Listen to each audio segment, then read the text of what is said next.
Assalamualaikum warahmatullahi wabarakatuh. Waalaikumsalam warahmatullahi wabarakatuh. Innal hamdalillah nahmaduhu wa nasta'inuhu wa nastaghfiruh wa na'udzu billahi min shururi anfusina wa min sayyiati a'malina. May yahdihillahu fala mudilla lahu wa may yudlil fala hadiya lahu. Asyhadu an la ilaha illallah wahdahu la syarika lahu wa asyhadu anna Muhammadan abduhu wa rasuluhu. Yang pertama-tama mari kita panjatkan puji syukur kita atas kehadiran Allah Subhanahu wa taala yang mana kita sedalam kehidupan kita begitu banyak nikmat yang Allah berikan kepada diri kita, nikmat sehat, nikmat iman, dan nikmat kita dapat berkumpul di tempat yang penuh barokah. Amin amin ya rabbal alamin. Salawat serta salam semoga tercurah limpahkan kepada baginda Nabi kita Nabi Muhammad sallallahu alaihi wasallam. Hadirin wal hadirat rahimakumullah. Pada siang hari ini, hari Senin ya, kita telah melewatkan yang namanya hari kemerdekaan bangsa kita ya, 17 Agustus 1945 ya. Untuk apa kita mengenang, untuk apa kita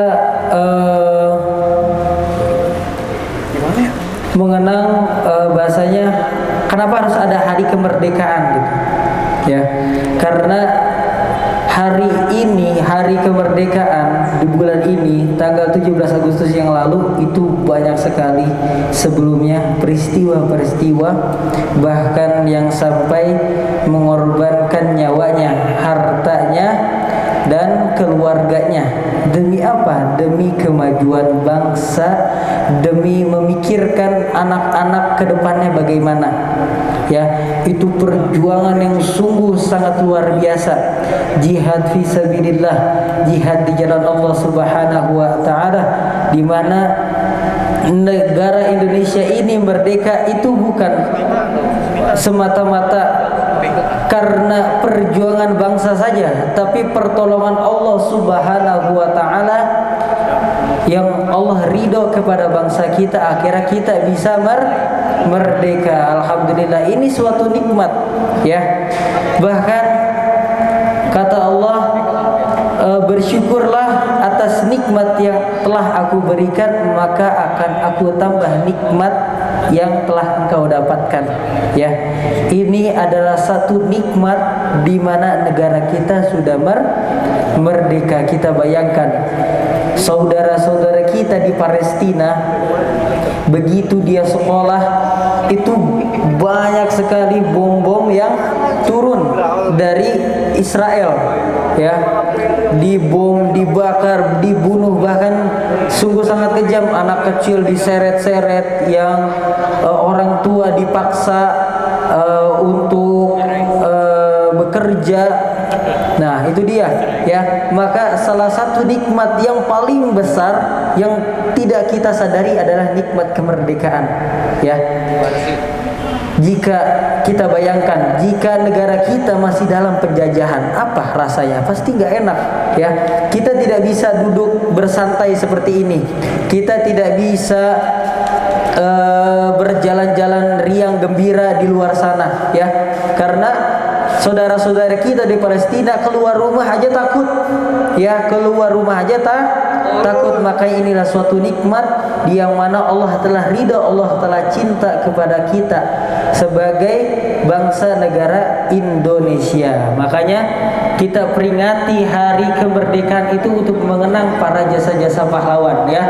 Bukan hanya para pahlawan Indonesia, tapi kita juga harus mengingat jasa-jasa ulama-ulama terdahulu, sahabat-sahabat terdahulu ya, jasa-jasa Rasulullah sallallahu alaihi wasallam ya. Karena kenapa? Jasa yang begitu besar yang kita rasakan itu dari baginda Nabi. Kenapa saya bilang begitu besar? waktu zaman jahiliyah ya, waktu zaman jahiliyah itu zaman dimana kehidupan itu bagaikan hutan rimba. Siapa yang paling kuat, dia yang berkuasa. Ya, bahkan derajat seorang wanita itu hanyalah sepantaran budak. Ya, makanya kita harus bersyukur bagi para kaum hawa, kaum wanita, bersyukur.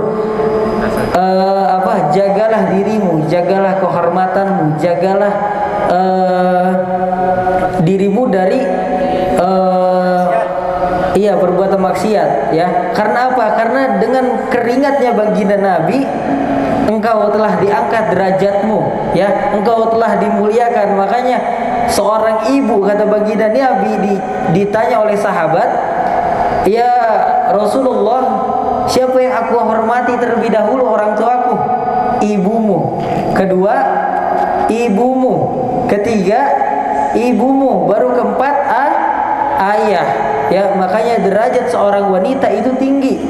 Ya, makanya jagalah dirimu seperti engkau menjaga dirimu sendiri. Jagalah dirimu di luar sana seperti engkau menjaga dirimu sendiri ya. Itu dia, makanya kita patut bersyukur, kita mensyukuri nikmat yang telah Allah berikan kepada kita. Kita tidak merasakan yang namanya perang, kita tidak merasakan yang namanya bersenjata, kita tidak merasakan yang namanya bertumpah darah, tapi kita hakikatnya sedang berperang. Walaupun musuh tidak tampak di mata, tapi ada di dalam hati, dalam diri. Apa? Hawa nafsu.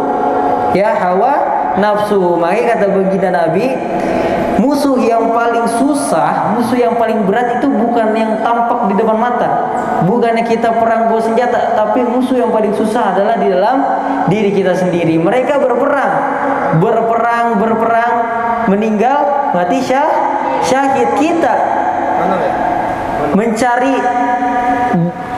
pahala itu, dosa itu, kita melakukan dosa itu udah pasti diterima. Tapi ketika kita melakukan perbuatan baik, itu pasti ada pertimbangannya, ya. Makanya dimanapun kapanpun kita harus berbuat baik, karena satu kali maksiat itu pasti diterima. Tapi beribu-ribu kita beramal baik belum tentu diterima. Kenapa? Karena contohnya kita beramal, kita masukin ke kotak, ke keropak sholat Jumat, misalnya keropak masjid, kita masukin 50.000,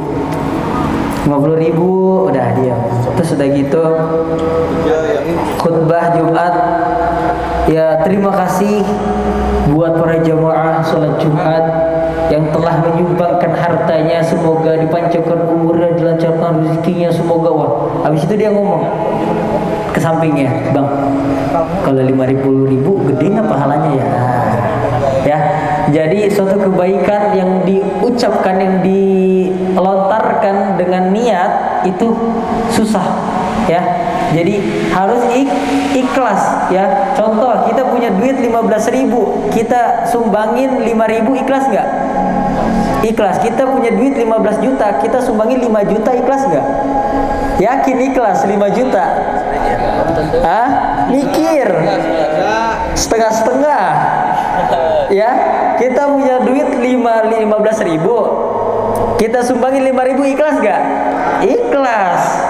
Kita punya duit 15 juta, kita sumbangin 5 juta, ikhlas? Ikhlas.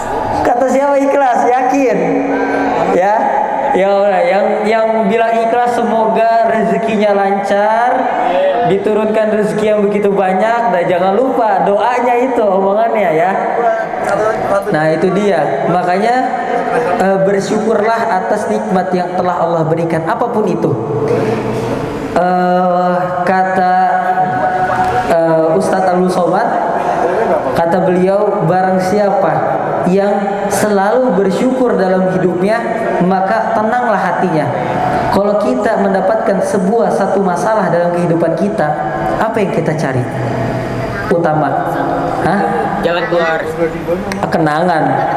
Ketenangan, iya. Terus? Jalan keluar. Apa lagi? Apa pertanyaan? Arkan Jawa. Jika kita ada suatu masalah dalam hidup kita, apa yang kita cari dulu nih? Jalan keluar apa ketenangan hati dulu? Hah? Ketenangan hati ya. Walaupun kita ditunjukin jalan keluar ya sama Allah, tapi hati kita gelisah, hati kita gegabah, suatu saat pasti terjerumus lagi ya. Makanya banyak orang yang bahasanya hidupnya pas-pasan, gajinya pas-pasan, tapi santai hidupnya ya. Contoh, saya sering lewat depan rumah saya, itu ada tukang tahu yang biasanya jualan tahu bacem, terus sama ini apa sih, bacang atau bacang ya, makanan ringan seperti itu. Dia jualan keliling gitu, setiap hari udah tua, anak ada 3, yang 1 SD, yang 2 mondok pesantren. Istrinya itu hanya pekerjaan ibu rumah tangga ya, paling kerjaan panggilan itu kayak nyetrika, nyuci. Kerjaan ayahnya itu cuman dagang kayak bacem, tahu, nah gitu doang ya. Tapi anaknya mondok bisa 2, yang 1 SD. Coba itu rezeki dari mana ya? Tapi tenang hatinya ya, tenang hati menjalankan, dia ridho. Makanya kalau kita pengen kerja nggak capek, itu minta rezeki yang diridhoi sama Allah. Kalau kita punya target, contoh kita 1 bulan kita kerja, kita punya target nggak sesuai sama hati kita, nggak sesuai sama target kita, sakit hati nggak ya? Tapi kalau barang siapa makhluk yang bergantung sama Allah Subhanahu wa Ta'ala, sampai kapanpun hatinya nggak bakal sakit ya. Itu Allah menjamin ya. Mau kita kerja, mau kita lagi mencari ilmu, menuntut ilmu, mau kita punya cita-cita, gantungkan semua itu kepada Allah. Maka Allah jamin kamu tidak bakal sakit hati ya. Makanya kalau kita berdoa belum dikabul sampai kita gede belum dikabul, yakinlah suatu saat cucu kalian yang akan membanggakan kalian, anak-anak kalian yang akan membanggakan kalian ya. Makanya ada orang yang orang tuanya biasa aja tapi anaknya bisa sukses tinggi, itu karena apa? Karena doa ya, karena dia bersyukur, dia yakin bahwa Allah itu bersamanya ya sampai kapanpun ya. Yang penting kita sabar, kita semangat, kita ikhtiar, kita berjuang. Allah yang menentukan hasil akhirnya, karena yang mempunyai dunia ini adalah Allah, yang mempunyai rezeki adalah Allah, yang punya umur adalah Allah, yang punya jodoh adalah Allah. Kalau dia diambil orang lain, ikhlas? Insya Allah. Ya, mungkin segitu saja kesimpulannya. Jadi apapun segala yang kita terima hari ini, itu kita harus ikhlas, kita harus ridho, karena Allah yang lebih tahu, Allah yang lebih paham, dan Allah yang lebih mengerti diri kita daripada kita sendiri. Allah yang lebih tahu. Kita butuh ini, Allah lebih tahu. Kamu tuh nggak butuh ini, kamu tuh butuh yang ini buat jangka panjangnya. Kita tahu kita butuh ini jangka pendek. Kata Allah, kamu butuhnya yang ini nih, tunggu, nanti aku kasih. Ini jangka panjang buat kamu, gitu ya. Makanya kita bersyukur, kita selalu optimis, kita yakin bahwa Allah itu bersama kita ya. Dimanapun, kapanpun, selalulah berbuat baik, selalu ramah pada siapapun, karena kebaikan itu akan kembali kepada diri kita sendiri. Buah yang jatuh tidak jauh dari pohonnya. Siapa yang berbuat baik, maka dia akan menikmati kebaikan yang dia kasih ke orang lain ya. Sebelum ditutup, boleh yang bertanya? Ya, tanya.